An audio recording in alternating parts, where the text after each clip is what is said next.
Assalamualaikum warahmatullahi wabarakatuh. Alhamdulillahirabbil alamin wa bihi nasta'in wa ala umuri dunya waddin wassalatu wassalamu ala asrofil anbiya'i wal mursalin wa ala alihi wa sahbihi ajmain, amma ba'du. Perkenalkan, nama saya Alia Agustin dari kelas 9A MTSN 1 Bogor, Kota Bogor. Di sini saya akan menjelaskan mengapa kita perlu memahami sejarah Islam masuk ke Nusantara. Kedua, apa manfaat kita perlu memahami sejarah Islam ke Nusantara. Ketiga, menjelaskan teori-teori masuknya Islam ke Nusantara. Keempat, menjelaskan bukti-bukti masuknya Islam ke Nusantara. Dan yang terakhir, yang kelima, menjelaskan faktor-faktor mudah berkembangnya Islam di Nusantara. Yang pertama, mengapa kita perlu memahami sejarah Islam masuk ke Nusantara? Alasannya, agar kita dapat mengetahui latar belakang Islam diterima di masyarakat Indonesia yang sebelumnya identik dengan budaya Hindu-Buddha. Yang kedua, apa manfaat kita perlu memahami sejarah Islam masuk ke Nusantara? Karena sebagai orang Indonesia, kita wajib mengetahui hal-hal tersebut untuk mendapat pemahaman dan pengetahuan yang akan bermanfaat dan tidak akan bingung akan hal yang sekarang terjadi atau asal muasal. Yang ketiga, menjelaskan teori-teori masuknya Islam ke Nusantara. Yang pertama, teori Gujarat. Teori Gujarat menyatakan bahwa Islam masuk dan tersebar di Indonesia melalui pedagang-pedagang yang berasal dari Gujarat atau India. Yang kedua, teori Persia. Teori ini dicetuskan oleh Amir Hussein dan Hussein Djajadiningrat yang menyatakan bahwa Islam merupakan agama yang dibawa kaum Syiah Persia ke Indonesia pada abad ke-7 Masehi. Yang ketiga, teori Arab atau Makkah masuk ke Indonesia dengan dibawa oleh orang-orang Arab yang memiliki semangat untuk menyebarkan agama Islam ke seluruh dunia. Yang keempat, menjelaskan bukti-bukti masuknya Islam ke Nusantara. Bukti yang pertama, adanya makam Fatimah binti Maimun. Setelah ditemukannya makam Fatimah binti Maimun, dapat dipastikan bahwa pada akhir abad ke-11 Islam telah masuk ke Indonesia. Bukti yang kedua, makam Sultan Malik Al-Soleh yang berangka 1297 merupakan bukti bahwa Islam telah masuk dan berkembang di daerah Aceh pada abad ke-12. Yang ketiga, Surat Raja Sriwijaya. Dalam buku itu, Az-Zumardi menyebutkan bahwa Islam telah masuk ke Indonesia pada masa Kerajaan Sriwijaya. Soal yang kelima, menjelaskan faktor-faktor mudah berkembangnya Islam di Nusantara. Syarat masuk agama Islam itu sangat mudah dan tidak berat, seperti mengucapkan dua kalimat syahadat. Dengan mengucapkan dua kalimat syahadat tersebut, kita sudah dapat masuk Islam. Dengan mengucapkan kalimat syahadat tersebut kita sudah masuk Islam. Ada lagi, dengan upacara-upacara dalam Islam sangat sederhana. Islam tidak mengenal sistem kasta. Dalam penyebarannya dilakukan dengan jalan damai. Sekian dari saya. Wassalamualaikum warahmatullahi wabarakatuh.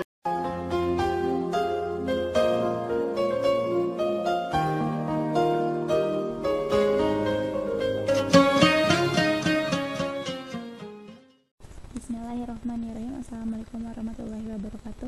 Hari ini saya akan mempresentasikan tentang sejarah Islam di Nusantara. Yang pertama, mengapa kita perlu memahami sejarah Islam di Nusantara agar kita bisa mengetahui latar belakang diterimanya Islam di Indonesia yang tak luput dari agama Hindu dan Buddha, perkembangannya hingga muncul aliran dan perdagangan yang ada saat ini. Yang kedua, apa manfaat mempelajari Islam di Nusantara? Untuk mengetahui sejarah Islam perkembangan di Nusantara dan bagaimana proses penyebaran Islam di Nusantara. Yang ketiga, jelaskan teori-teori masuknya Islam di Nusantara. Yang pertama, teori Arab atau teori Mekah mengemukakan bahwa Islam dibawa oleh salah satu orang Arab, atau bisa juga disebut teori Hamla atau teori Mekah. Yang kedua, teori Tiongkok yang berperan bahwa Islam tak luput dari peran saudagar dan perdagangan Tiongkok yang saat itu banyak yang beragama Islam. Yang ketiga, teori Persia mengupakan bahwa Islam di Indonesia merupakan Islam yang berasal oleh salah satu pedagang dari Persia. Yang keempat, jelaskan bukti-bukti masuknya Islam di Nusantara. Surat dari Sriwijaya dikemukakan oleh Prof. Dr.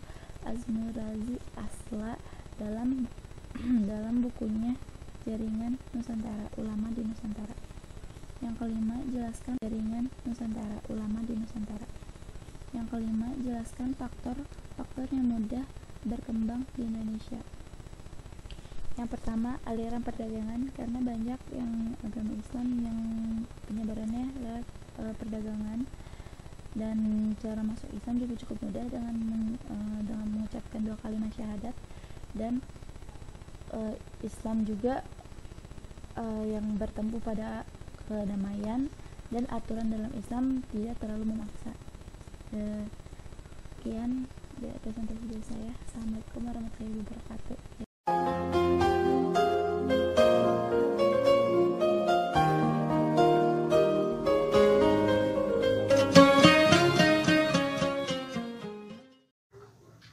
Bismillahirrahmanirrahim. Assalamualaikum warahmatullahi wabarakatuh. Alhamdulillahirabbil alamin. Wassalatu wassalamu ala asyrofil anbiya'i wal mursalin wa ala alihi washabihi ajmain. Amma ba'du. Nama saya Belinda Nurul Alam dari kelas 9A absen 10.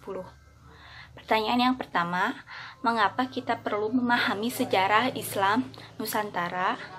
Karena untuk bisa mendalami, mengerti, dan memahami Islam masuk ke Nusantara itu dengan media yang berbeda-beda, yang bisa diterima oleh masyarakat luas untuk kedepannya saling mengerti bila mana terjadi konflik internal yang menjurus perpecahan dari persatuan umat Islam itu sendiri.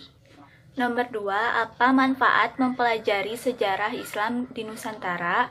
Manfaatnya untuk mengetahui dan membandingkan antara peradaban Islam yang satu dengan peradaban Islam yang lainnya, sehingga dapat menemukan kesimpulan yang menarik antara peradaban Islam di Nusantara dan peradaban Islam lainnya. Nomor 3, jelaskan teori-teori masuknya Islam ke Nusantara. Teori pertama yaitu teori Gujarat. Teori Gujarat menyatakan bahwa Islam masuk dan menyebar di Nusantara melalui perdagangan yang berasal dari Gujarat, India.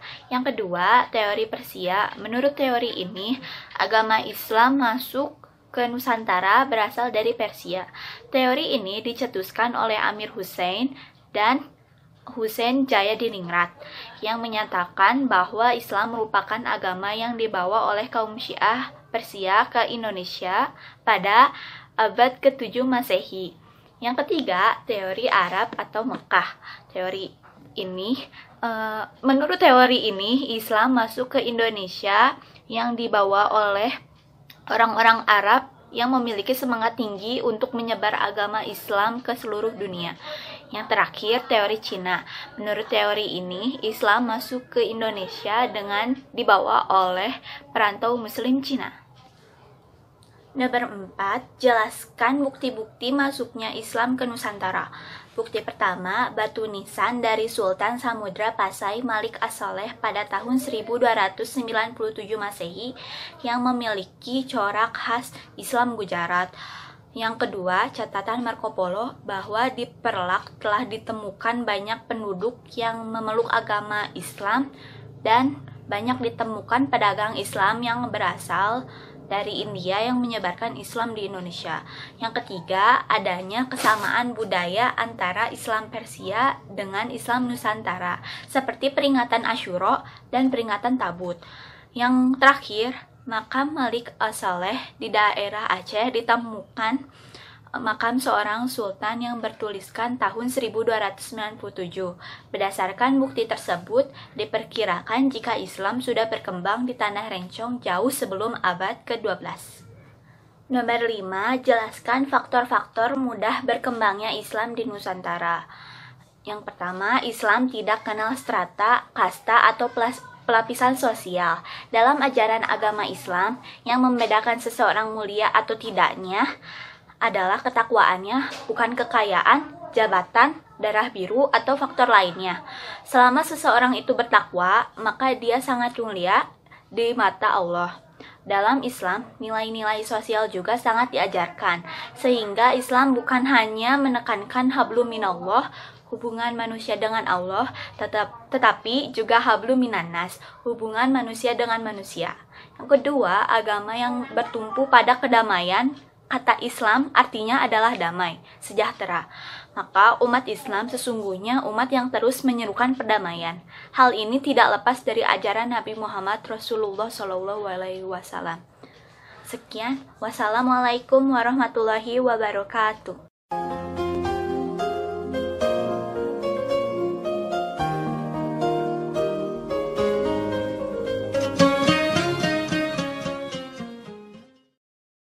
Bismillahirrahmanirrahim.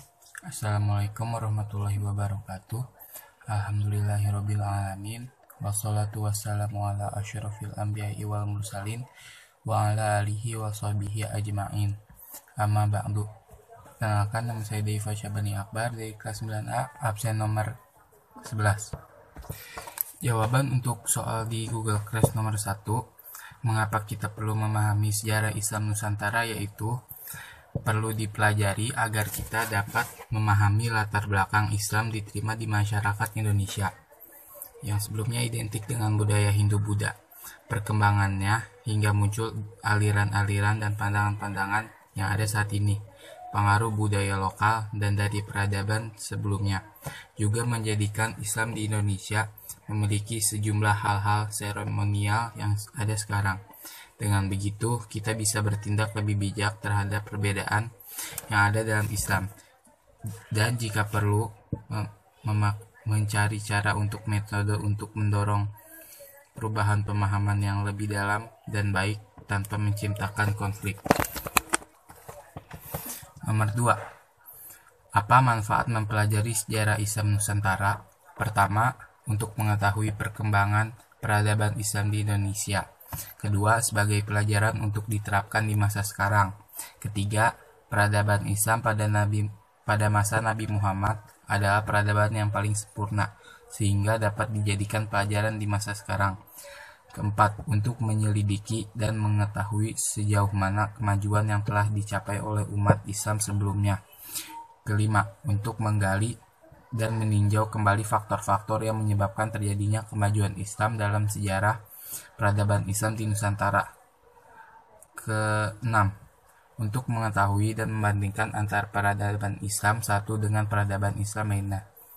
Ketujuh, mengetahui sumbangan Islam dan umat Islam dalam peradaban umat manusia.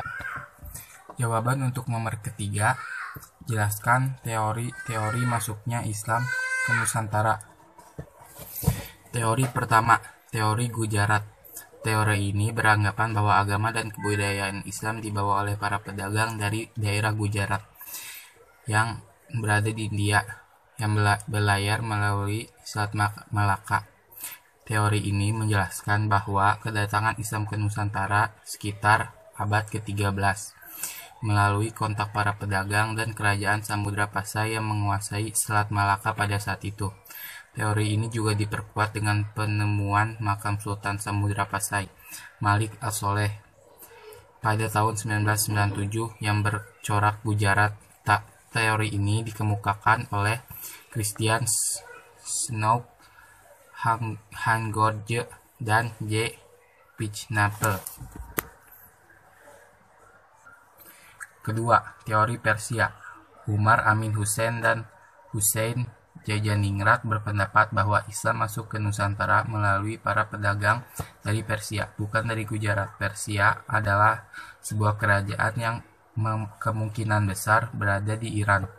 Teori ini tercetus karena pada awal masuknya Islam ke Nusantara pada abad ke-13, ajaran yang marak saat itu adalah ajaran Syiah yang berasal dari Persia. Selain itu, ada beberapa kesamaan tradisi Indonesia dengan Persia, dianggap sebagai salah satu penguat. Contohnya adalah peringatan 10 Muharram Islam Persia, yang serupa dengan upacara peringatan Tabuik atau Tabut di beberapa wilayah Sumatera, khususnya Barat dan Jambi. Ketiga, teori Cina. Lain halnya dengan Slamet Mulyana dan Sumanto Al-Qurtubi. Mereka berpendapat bahwa sebenarnya kebudayaan Islam masuk ke Nusantara melalui perantara masyarakat Muslim Cina. Teori ini berpendapat bahwa migrasi masyarakat Muslim Cina dari Kanton ke Nusantara, khususnya Palembang, pada abad ke-9. Awal mula masuknya budaya Islam ke Nusantara. Hal ini dikuatkan dengan adanya bukti bahwa Raden Patah, Raja Demak, adalah keturunan Cina. Penulisan gelar Raja-Raja Demak dengan istilah Cina dan catatan yang menyebutkan bahwa pedagang Cina lah yang pertama menduduki pelabuhan-pelabuhan di Nusantara. Keempat, teori Mekah. Dalam teori ini dijelaskan bahwa Islam Nusantara dibawa langsung oleh para musafir dari Arab yang memiliki semangat untuk menyebarkan Islam ke seluruh dunia pada abad ke-7. Hal ini diperkuat dengan adanya sebuah perkembangan Arab di Barus, Sumatera Utara yang dikenal dengan nama Bandar Khalifah. Selain itu, di Samudra Pasai, mazhab yang terkenal adalah mazhab Syafi'i. Mazhab ini juga terkenal di Arab dan Mesir saat itu.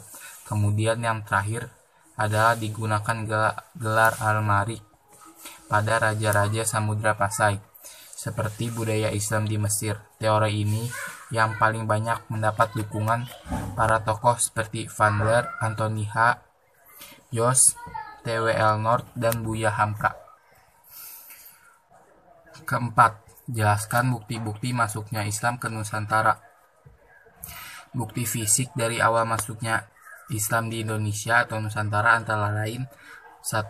Batu nisan bertuliskan huruf Arab ditemukan di Leran, Gresik. Batu nisan ini memuat keterangan tentang meninggalnya seorang perempuan bernama Fatimah binti Maimun yang berangka tahun 1475 Hijriah atau 1082 Masehi. Kedua, di Sumatera, di pantai timur Laut Aceh Utara, ditemukan batu nisan Sultan Malik As-Saleh yang berangka tahun 696 Hijriah atau 1297 Masehi dari Kerajaan Samudra Pasai.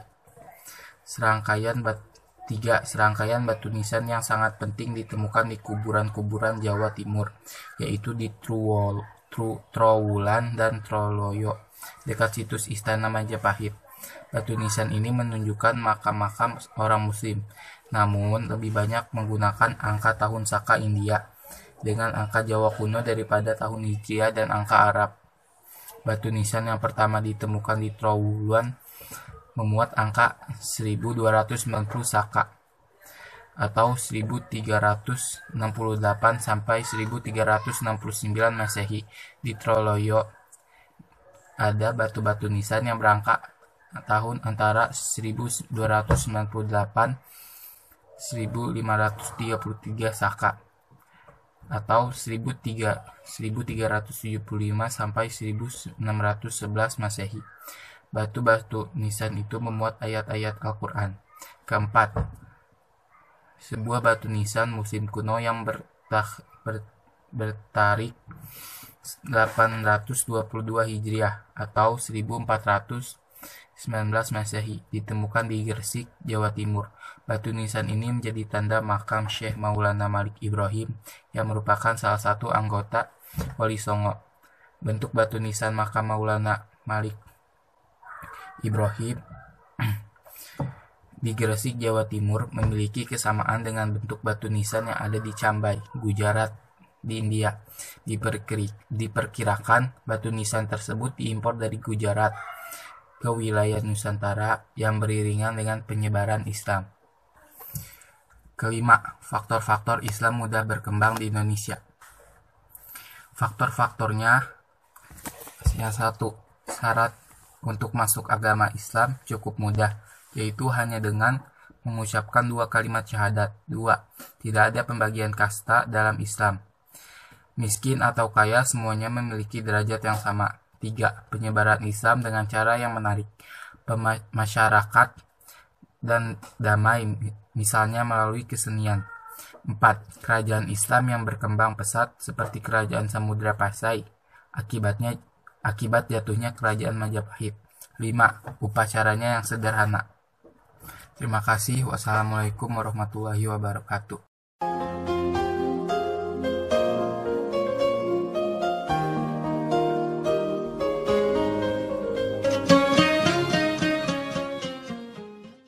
Bismillahirrahmanirrahim. Assalamualaikum warahmatullahi wabarakatuh. Alhamdulillahirrahmanirrahim. Wa bihi nasta'in ala umuri dunya waddin. Wassalatu wassalamu ala asrofil anbiya wa mursalin wa ala alihi wa sahbihi ajmain, amma ba'du. Nama saya dari Nafisa dari kelas 9A, absen 12. Soal pertama, mengapa kita perlu memahami sejarah Islam Nusantara? Kita perlu memahami sejarah Islam Nusantara agar kita dapat memahami latar belakang sejarah Islam dan mendapat pengetahuan tentang Islam yang lebih luas. Soal kedua, apa manfaat pelajaran Islam di Nusantara? Manfaatnya untuk mengetahui sejarah perkembangan peradaban Islam Nusantara dan sebagai pelajaran di masa sekarang dan masa depan. Jelaskan teori-teori masuknya Islam ke Nusantara. Teori pertama yaitu teori Gujarat. Teori ini menjelaskan bahwa kedatangan Islam ke Nusantara sekitar abad ke-13 melalui perantara para pedagang dan Samudra Pasai. Teori kedua yaitu teori Persia. Teori ini berpendapat bahwa Islam masuk ke Nusantara melalui para pedagang dari Persia, bukan dari Gujarat. Yang satu penguatnya yaitu beberapa kesamaan tradisi Indonesia dengan tradisi Persia. Teori ketiga yaitu teori Cina. Teori ini berpendapat bahwa budaya Islam masuk ke Nusantara melalui perantara Muslim Cina. Teori ini dikuatkan dengan adanya Raja Dermak, yaitu keturunan Cina. Teori keempat yaitu teori Mekah. Teori Mekah menjelaskan bahwa Islam di Nusantara dibawa langsung dari Arab oleh musafir dari Arab. 4. Penjelaskan bukti masuknya Islam ke Nusantara, yaitu yang pertama batu nisan yang bertulisan huruf Arab di lereng Gresik. 2. Batu nisan Sultan Malik Al-Soleh di Sumatera. 3. Serangkaian batu nisan yang sangat penting di kuburan-kuburan Jawa Timur yaitu Trowulan dan Troloyo. 4. Bentuk batu nisan makam Syekh Maulana Malik Ibrahim di Gresik, Jawa Timur. Nomor 5. Jelaskan faktor-faktor mudah berkembangnya Islam di Nusantara. Faktor pertama, syarat masuk Islam cukup mudah. 2. Tidak ada pembagian kasta di Islam. Ketiga, penyebaran Islam dengan cara yang menarik, misalnya kesenian. Terima kasih. Assalamualaikum warahmatullahi wabarakatuh.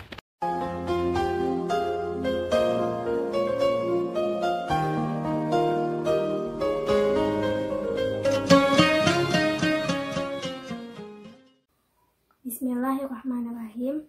Assalamualaikum warahmatullahi wabarakatuh. Alhamdulillahirabbil alamin. Wassalatu wassalamu ala asrofil anbiya'i wal mursalin wa ala alihi wa sahbihi ajma'in. Amma ba'du. Nama saya Farihatun Nisa dari kelas 9A nomor absen 13, mau menjawab pertanyaan dari Abi Amir seputar sejarah masuknya Islam di Indonesia. Mulai dari pertanyaan nomor 1.